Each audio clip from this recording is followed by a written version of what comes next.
ভালোবাসার সাতকাহনে আজ সম্পূর্ণ নতুন একটা গল্প নিয়ে হাজির হয়েছি। আজকের গল্প আর গল্পের সবকটা চরিত্রকে কাল্পনিক ধরে নিয়ে গল্পটা শুরু করছি।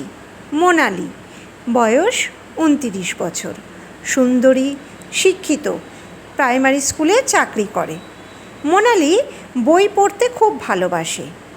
সবসময় যে খুব বিখ্যাত স্বনামধন্য লেখকের লেখাই পড়ে তা কিন্তু নয়, অনেক নতুন নতুন লেখক লেখিকার লেখাও পড়ে। সেই রকম একজন লেখক হলেন সৌমাল্য। সৌমাল্য খুব অল্প সময়ের মধ্যেই বেশ নাম করেছেন। মোনালি সৌমাল্যর লেখা পড়তে ভালোবাসে। মোনালি সৌমাল্যকে চিঠিও লেখে। সৌমাল্যর কোনো লেখা পড়লেই সেই লেখার কোনটা ওর ভালো লেগেছে, কোন ব্যাপারটা ভালো লাগেনি, কোন ব্যাপারটা আর একটু অন্যরকম হলে ভালো হতো, সেই সব কিছু সে তার চিঠিতে লিখে জানায়। না, সৌমাল্য চিঠির কোনো উত্তর দেয় না, কিন্তু পরের এডিশনে মোনালির সাজেশন অনুযায়ী লেখাটা কিন্তু লেখে, আর মোনালিও ওর চিঠির উত্তর পেয়ে যায়। মোনালি বরাবরই খুব চাপা প্রকৃতির। বন্ধু বান্ধব আত্মীয় স্বজন কারোর সাথেই মোনালি খুব একটা খোলামেলাভাবে মেশে না, রাদার মিশতে পারে না। ইন্ট্রোভার্ট প্রকৃতির মানুষ, কিন্তু বাচ্চাদের সাথে মানে ওর স্টুডেন্টদের সাথে ও খুব কমফোর্টেবল ফিল করে। আর সৌমাল্য চিঠি লেখার ব্যাপারে ও কিন্তু খুব কমফোর্টেবল ফিল করে, ওর কোনো জড়তা থাকে না। এই যে সৌমাল্য মোনালিকে প্রায়োরিটি দেয়, মোনালির সাজেশন মেনে চলে, কোথাও না কোথাও মোনালি সৌমাল্যকে ভালোবেসে ফেলেছে। সৌমাল্য মোনালির চিঠির জন্য অপেক্ষা করে। সৌমাল্য সোশ্যাল নেটওয়ার্কিং সাইটে থাকলেও কোথাও ওর কোনো ছবি নেই, কেউ ওকে দেখেনি। মোনালি কখনো সৌমাল্যকে দেখার চেষ্টাও করেনি, এমনকি ও এটাও জানে না সৌমাল্য ওর আসল নাম নাকি ছদ্মনাম। জীবন যখন এভাবে চলছে, তখন গরমের ছুটিতে মোনালির সহকর্মীরা ঠিক করেন ওনারা 3 দিনের জন্য দার্জিলিং বেড়াতে যাবেন। মোনালিও যাবে বলে ঠিক করে। দার্জিলিং মেলের টিকিট ওনারা কাটেন, যথাসময়ে ওনারা দার্জিলিং পৌঁছন। মোনালির সহকর্মীরা দার্জিলিং পৌঁছে পরের দিন সাইট সিনের প্ল্যান করেন, আর সেই সঙ্গে গাড়িও ঠিক করে ফেলেন। মোনালি বলে দেয় যে সে সাইট সিনে যাবে না।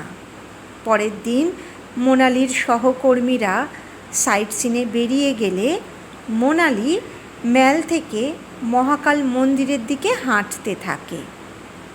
আসলে পাহাড়ি রাস্তায় হাঁটতে ও খুব ভালোবাসে। কিছু দূর গিয়ে একটা ফাঁকা জায়গায় বেঞ্চে বসে আর কাঞ্চনজঙ্ঘা দেখতে থাকে, প্রকৃতির মধ্যে হারিয়ে যেতে থাকে। হঠাৎই সমস্ত নির্জনতা ভঙ্গ করে এই বছর 45 একজন ভদ্রলোক মোনালিকে জিজ্ঞাসা করেন, কলকাতা থেকে এসেছেন বুঝি? মোনালি অন্যমনস্ক ছিল আর তাই প্রথমটাই বুঝতে পারেনি। জিজ্ঞাসা করে, আমায় কিছু বললেন? ভদ্রলোক বলেন, হ্যাঁ আপনাকেই বলছি, কলকাতা থেকে এসেছেন বুঝি? মোনালি বলে, হ্যাঁ। ভদ্রলোক বলেন, এখানে একটু বসি? মোনালি বলে, বসুন না। ভদ্রলোক বলেন, আপনার নাম? মোনালি নিজের নাম বলে। ভদ্রলোক এক দৃষ্টিতে মোনালিকে দেখতে থাকেন। মোনালি বলে, আপনি কোথা থেকে আসছেন? ভদ্রলোক মোনালিকেই দেখতে ব্যস্ত থাকায় মোনালির কথাটা ঠিক বুঝে উঠতে পারেননি। মোনালি আবার জিজ্ঞাসা করে, আপনিও বুঝি কলকাতা থেকে আসছেন? ভদ্রলোক বলেন, হ্যাঁ। ভদ্রলোক বলেন, আপনি টিচার?